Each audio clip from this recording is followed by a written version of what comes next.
Hello YouTube, my name is Dr Hejazi. I am a resident doctor. Welcome to my channel. Today I'll be talking to you guys about ego. What exactly is ego and how much of it you actually need to succeed.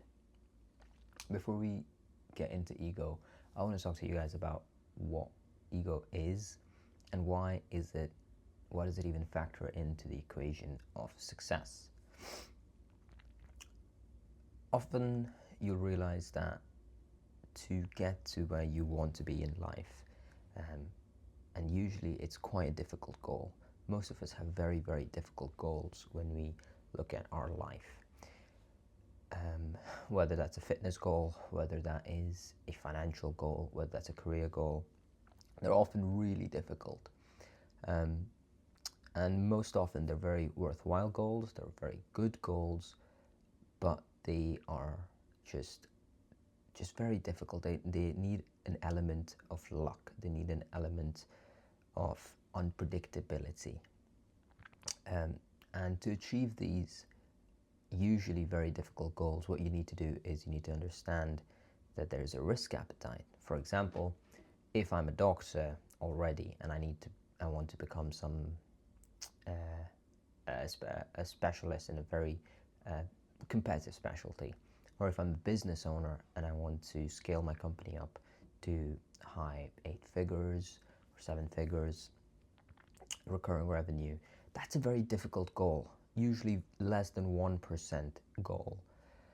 Those goals need to be achieved with a relevant amount of risk tolerance. And what I've realized is the higher your risk appetite, the higher your ability to achieve these goals, especially if you don't come from unfair advantages, especially if you don't have these unfair backings like family wealth, connections, just being born into the right network, or just being exposed to the right tools to actually achieve these goals. What you need to do to get to a certain level is you need to be okay with taking a huge amount of risk. And this risk is usually a risk of time, or a risk of money, or honestly just a risk of aura. Like, you risk a lot by putting yourself out there. You risk a lot by going to a job interview and just feeling humiliated afterwards if you don't get into something, or you post a video online, you've spent a lot of time and often even some money, you get some nice tech, you get some nice editors on your team, and then you put it out and all of a sudden that risk doesn't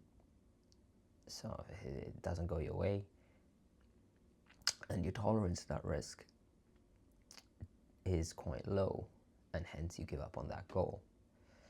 What I'm trying to say is being okay with losing is what I define risk appetite or risk tolerance as. And being okay with losing for a longer period of time is often very good for achieving some of these goals. Now, here's where ego comes in. Your ego is almost always associated with how much risk you can take. They're often proportional inversely, and the way your ego is set up, or your level of ego, determines how much risk you're willing to take, which then determines how likely you are to win when you approach these difficult goals. The three sort of big levels of ego that exist at the moment is sort of like a bell curve. It's normal distribution. Right in the middle is where most people exist, and it's a healthy amount of ego, as they say. This side of the curve, you've got the really egotistical people, very inflated egos, and right at this side of the curve are the people, the bottom 5 or so percent of egos, where they can really they're okay with eating feces. What I like to say is the most dangerous ego level is actually right here in the middle, where most people sit. Reason being, you don't get the advantages of the low ego. and you don't get the sort of self-fulfilling prophecies of the really, really high ego. There's a lot of advantages to having a very low ego threshold. The reason is, as I just spoke, if you don't have an ego, if your actions are not determined by your ego or protecting yourself or your self-image or always playing conservative, you will have an incredible risk appetite. You can go out and you can do something as extraordinary as starting a business or posting videos online or studying for an exam you have no right to, or applying for a job that you have no right, absolutely none whatsoever, to appear for. And you can see how playing that many shots without an ego to worry about can then just vastly increase your chances of actually getting those things. And on this side, you have a really high ego. It's sort of a self-fulfilling prophecy. It's a similar principle to why narcissists often find themselves to be better looking than non-narcissists. It's just, if you care so much about things, you will often work hard to ensure that they are perfect. If you care so much about your own ego, you will often put in the work to justify, to back yourself up. It's the Ronaldo effect. Although not as helpful as being on that side, I think there's certainly perks that come with having that level of ego. You cannot go to bed without actually giving it your all.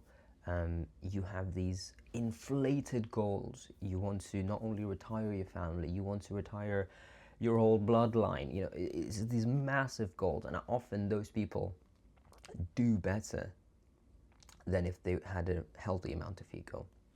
Problem with this amount of ego, right in the middle of the bell curve, is it doesn't actually equip you for anything. You have a very mediocre risk appetite. You're not going to be willing to pick up the fork and eating the stool, and you're not going to be having those inflated goals as is on the high end of the ego spectrum. And these people often live very average lives, and that's completely fine. Being average is not a bad thing. It's just terrible for the people that have really, really difficult to achieve goals. And I mean this in the best of way. If you are on this side of the spectrum, so that's middle, but like a little bit here, I would recommend probably just pump up your ego to be up here, so your goals are actually bigger.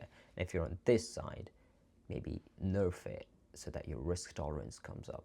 Just a little thought from your friendly neighborhood resident doctor. It's been love. That's a weird thing to say. It's been nice. Love, guys, and see you in the next one. Bye-bye.